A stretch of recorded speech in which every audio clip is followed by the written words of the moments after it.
కనీసం రోడ్డు మీదకి వెళ్ళి జోలెట్టుకున్న మా మాకు చూసిన నాయకులు లేరు. ఇవాళ మేము రోడ్డు ఎక్కామంటే కారణం ఈ ప్రభుత్వం కదా. మాకు మాత్రం ఆకులు బాధలు లేవా? మాకు ఒక్కరికేనేది ఎన్ని వందలు పెట్టి కేకులు అవి కట్ చేసుకుంటే మా బాధలు తీసే నాదులు లేరా?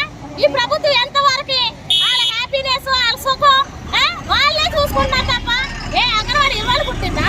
ఈ సీఎం గారు పుట్టినప్పటికే ఈ అంగన్వాడీ పుట్టింది కదా. మరి అప్పుడు ఈ అంగన్వాడీ వాళ్ళ బాధ వినొద్దా? మేము ఓటేయకుండా గెలిచాడు ఆయన. మేము ఓటేసి గెలిపిస్తేనే ఈ రోజులో ఆయన ముఖ్యమంత్రి అయ్యాడు. అటువంటి అప్పుడు మా ఆవేదన మా ఆక్రందన ఎందుకు వినిపించుకోపోవాలి? ఈరోజు ఆయన పుట్టినరోజు ఎప్పుడు జరుపుకుంటున్నాం దినాలు. కనీసం అంత హ్యాపీ న్యూస్ మాకు కూడా ఒక న్యూస్ చెప్పచ్చు కదా. మాకు కావాల్సిన ఏంటి? కనీస వేతనం అడుగుతున్నాం. సుప్రీంకోర్టు ఇచ్చిన గ్రాడ్యుయేట్ సుప్రీంకోర్టు ఇచ్చిన గ్రాడ్యుయేట్ అమలు చేయడానికి కష్టం ఏంటి అసలు? మన సొమ్మే కాదా?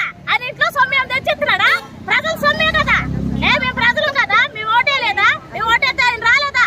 ఎంతో వరకు కూడా ఆనందం ఆనందం ఎక్కడండి? ఇవాళ పండుగలు చేసుకోవడానికి రూపాయి లేదు.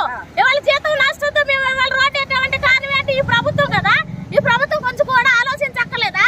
ఎంతమంది ప్రజాప్రతినిధులు ఉన్నారే మా మీద కామెంట్స్ పెడుతున్నారు. మీ అమ్మలు మీ అక్కలు లేరా మా మీద పెట్టడానికి?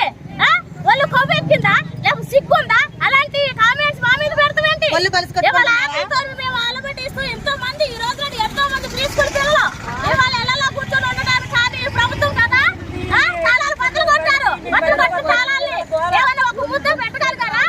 రేపు మున్సిపాలిటీ వాళ్ళు ఉద్యోగం వాళ్ళు కూడా సమ్మె చేస్తారంట. వచ్చి వాళ్ళు కూడా రోడ్లు తుడిపించుకోనండి. ప్రభుత్వంలో ఉన్న సచివాలయం సిబ్బంది ప్రభుత్వం అని నువ్వు పెట్టిన వాలంటీర్లకు మాత్రం నువ్వు పెంచుకుంటూ కూర్చుంటే ఇన్ని సంవత్సరాల సర్వీస్ ఉన్నా మాకు మాత్రం రూపాయి పెంచుకోకుండా నీకెంత ధర్మం నీకెంత న్యాయం? ఇళ్ళకి సర్వీస్ చేసేవాళ్ళకేమో జీతాలు పెంచావా?